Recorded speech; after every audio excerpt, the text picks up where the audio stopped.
Good morning students. आइए हम बात करते हैं समय लेखन। जो टॉपिक आपको करवा दिया गया था पहले से ही, उसके बारे में वापस रिवीजन, उसका दोहरान कार्य समय लेखन का। तो देखिए विद्यार्थियों, प्रकरण हमारा समय लेखन, ठीक है। शब्दार्थ समय लेखन में आपको सबसे पहले मैंने आपको ये मुख्य बिंदु दिए हैं। इन बिंदुओं की सहायता से आप सारा इस समय लेखन का रिवीजन कर सकते हैं, दौरान कार्य कर सकते हैं। इनके आधार पर आप अपने कॉन्सेप्ट क्लियर कर सकते हैं। समय लेखन बोर्ड में 2 नंबर का आता है। कितने नंबर का आता है? 2 मार्क्स का आता है। आपकी 2 वॉच बनी हुई आएगी। प्रश्न लिखा हुआ होगा कि घटिका को देख करके आप समय को संस्कृत में वाक्य में भरें, ठीक है। तो 2 वॉच आएंगी, एक वॉच 1 नंबर की, दूसरी वॉच 1 नंबर की, यानी कि 2 नंबर के 2 वाक्य आएंगे। आपको वाक्य में ही समय को घटिका से देख के संस्कृत बना के भरना पड़ेगा। ये बोर्ड का पैटर्न है आपका, ठीक है। अब मैं आपको कुछ ये बिंदु बताता हूँ।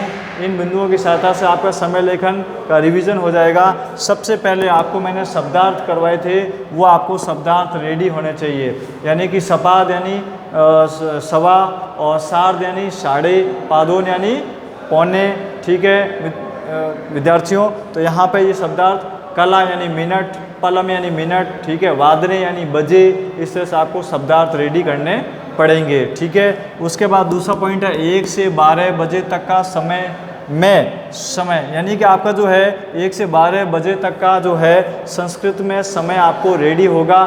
तो आप क्लियर अच्छी तरह से 1 से 12 बजे तक का समय बना सकते हैं। 1 बजे 1 वादने, 2 बजे द्विवादने, 3 बजे त्रिवादने, 4 बजे चतुर्वादने, ठीक है, और 5 बजे पंचवादने, 6 बजे षड्वादने, 7 बजे सप्तवादने, 8 बजे अष्टवादने, 9 बजे नववादने, 10 बजे 10 वादने, 11 बजे एकादश वादने, 12 बजे द्वादश वादने। इस तरह से आप ये पहला बिंदु आप क्लियर कर सकते हैं, ठीक है, शब्दार्थ। और दूसरा 1 से 12 बजे तक निश्चित टाइम आपको संस्कृत बनाना आना चाहिए। द्विवादने लिखना है, त्रिवादने लिखना है, चतुर यानी वो र व के ऊपर जाना चाहिए, चतुर्वादने, और षड्वादने ड बनेगा लन लगेगा, षड्वादने, ठीक है। तो इस तरह से आपको ये संस्कृत में समय आना चाहिए। फिर है सपाद साध पादोन का नियम। तीसरा नियम जो है आपका सपाद साध पादोन का नियम, ठीक है। तो यहाँ देखिए आपका सपाद साध पादोन का नियम कैसे बनेंगे। यहाँ पर जैसे आपके सपाद यानी सवा, ठीक है, तो सवा 7 बजे है, तो समय संस्कृत में पीछे से बनता है। सपाद सप्तवादने, आपका जो है समय संस्कृत में पीछे से बनता है, जहाँ मिनट दिया रखा है। तो जैसे 15 मिनट है, तो इसको हम सवा 7 बजे कहेंगे, ठीक है। तो यहाँ पर सवा की संस्कृत सपाद, तो सपाद सप्तवादने, ओके। फिर अगला है सार्ध। सार्ध को यानी कि हिंदी में साढ़े कहते हैं, 7:30 बजे। तो यहाँ पर 30 मिनट 63 नहीं लिखना है, यहाँ पर साढ़े यानी सार्ध, तो सार्ध का प्रयोग करना है, सार्ध सप्तवादने, ओके, इस तरह से बनाना है। फिर पादोन, पादोन का मतलब होता है पौने या पौन। तो यहाँ पर 6:45 बजे है, तो 45 यहाँ पंच चत्वारिंशत् नहीं लिखना है, यहाँ पर आपको ये ध्यान रखना है पादोन का ही प्रयोग करना है। पादोन अष्टवादने, जिस डिजिट के पीछे 45 आए, अगला डिजिट आप 1 राउंड कर देना, ठीक है। तो जैसे 7 है, तो 7 का 8 हो जाएगा, क्योंकि 7:45 कहेंगे इसको, 7:45 नहीं कहेंगे, इसलिए ये आपका जो है पादोन अष्टवादने आपका उत्तर होगा, ठीक है। ये आपका सपाद साध पादोन का नियम है, ठीक है। इसी तरह से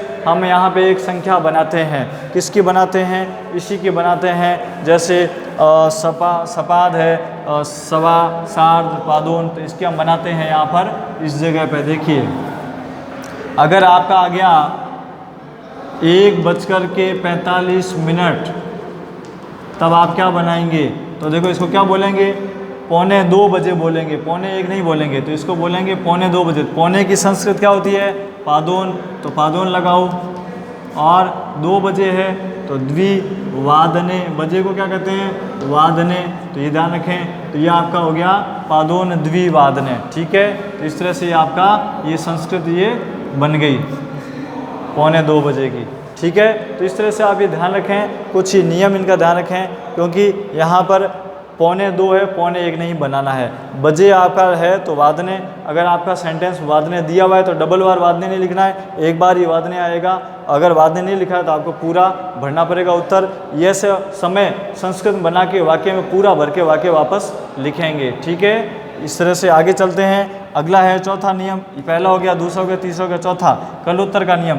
कलोत्तर का नियम क्या है? देखिए 15, 30, 45, 15, 30, 45 संख्याओं के अलावा, यानी कि 15, 30 और 45 इनके अलावा 15 देखते ही सपाद 30 देखते ही सार्थ लगेगा और 45 आते ही पादोन लगेगा। ठीक है, इनके अलावा कोई भी अगर डिजिट आपके आ जाते हैं 1 से 54 तक, 1 से 54 तक, ठीक है, कोई भी संख्या अगर आ जाएं, या आपको संख्याएं याद करनी पड़ेंगी। ये संस्कृत में संख्या याद करोगे तब आप कलोत्तर का नियम तैयार कर पाओगे। ठीक है, तो वहाँ आपका कलोत्तर लगेगा। जैसे आपका आ गया 1:54, आपका 1:54 आ गया, 54 की संस्कृत याद होनी चाहिए, क्या होती है? चतुः 50। फिर क्या लगाओगे? कलोत्तर 1 वादने।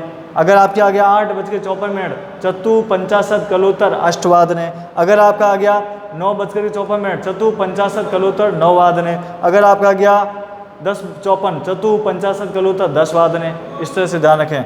अगर आपका आ गया वहाँ पर 2:22, तो 22 की संस्कृत आपको आनी चाहिए, द्वाविंशति कलोत्तर द्विवादने। अगर आपका उदाहरण आ गया 9:10, 10 कलोत्तर 9 वादने। ठीक है, तो आपको ये 15, 30, 45 के अलावा दूसरे अगर संख्याएं मिनट के रूप में आ रही हैं तो आपको वहाँ कलोत्तर का प्रयोग करना है, और जो संख्याएं आ रही हैं उन्हीं का ही आप संस्कृत लिखेंगे। 32 की संस्कृत याद होनी चाहिए, 33 की याद होनी चाहिए, 12 की, 13 की, इस तरह से आपको सबकी, 16 की, 27 की, 26 की, 36 की, सबकी संस्कृत तैयार होनी चाहिए, संस्कृत संख्याएं तैयार होनी चाहिए, तब आप कलोत्तर का नियम कर पाएंगे। ठीक है, यह है कलोत्तर का नियम। इसी तरह से कला न्यूनम का नियम। कला न्यूनम का नियम कैसे बनाएंगे आप? कला न्यूनम का नियम, कला न्यूनम में क्या होता है? 55 से 60 के बीच में, यानी कि आपका 1 से 54 तक की संख्याएं कलोत्तर में, 15, 30, 45 सपासार पादोन, इनके अलावा 1 से 54 तक कलोत्तर के अंतर्गत। और अगर आपके 55 दिख जाता है, 1:55, 2:55 अगर आपका आ रहा है 55, तो वहाँ पर आप 55 की संस्कृत नहीं लिखेंगे, वहाँ बनाएंगे पंचकला न्यूनम। ठीक है, जैसे आपका आ गया 1:55, फिर यहाँ आप क्या करेंगे? 5 मिनट है कम कितने में? 2 बजने में। 5 मिनट का कम है कितने में? 2 बजने में। ठीक है, तो ये ध्यान रखें। तो यहाँ पर आप क्या बनाएंगे? 5 मिनट, पंच कला, यहाँ कला लगाएंगे, कला न्यूनम, कला न्यूनम। ठीक है, पंचकला न्यूनम कितने बजने में? 5 मिनट कम है, 5 मिनट कम है कितने में? 2 बजने में, तो द्विवादने। ठीक है, इस तरह से आप किसका? कला न्यूनम का प्रयोग करोगे। ठीक है, तो ये है 55 से 60 तक का। ओके, देखिए वापस मैं समझा देता हूँ आपको। 55 से 60 तक के डिजिट आएंगे। 55 आए तो 5 कला न्यूनम कर देना, 56 अगर आए तो चतुर्कला न्यूनम कर देना। चतुर्कला न्यूनम आपको बनाना आना चाहिए। चतुर्कला न्यूनम कैसे लिखते हैं? चतुर जो र हलंत है वो आपको उस र को क के ऊपर लिखना पड़ेगा, चतुर्कला। ठीक है, अगर आपका 57 आ रहा है, 57 आ रहा है तो त्रिकला न्यूनम करना है। अगर आपका 58 आ रहा है तो आपको द्विकला न्यूनम करना है। त्रिकला न्यूनम, द्विकला न्यूनम कर सकते हो, त्रयकला न्यूनम और द्विकला न्यूनम भी आप कर सकते हैं। और फिर उसके बाद में 59 आ रहा है, 59, तो 1 कला न्यूनम करोगे। ठीक है, तो इस तरह से ये अपना 55 से 60 के बीच में ये कला न्यूनम का प्रयोग है। किसका प्रयोग है? कला न्यूनम का प्रयोग।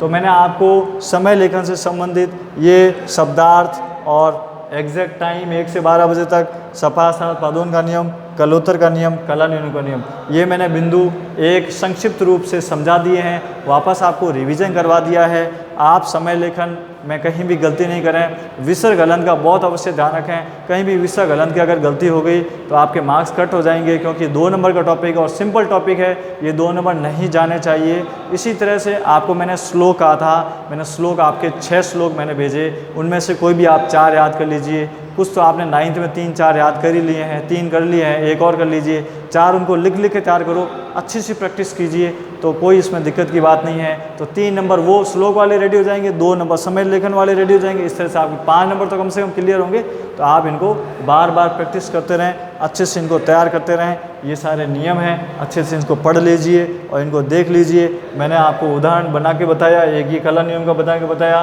पादोन द्विवादन यानी कि यहाँ पर आप देखिए 1:45 आ रहा है, पादोन द्विवाद ने करके बताया आपको।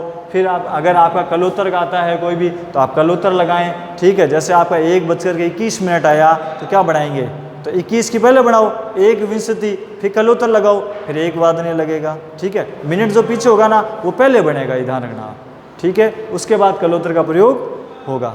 समझ आ गया आपको? तो ये समय लेखन का आपका पूरे टॉपिक का रिवीजन हो गया है। धन्यवाद।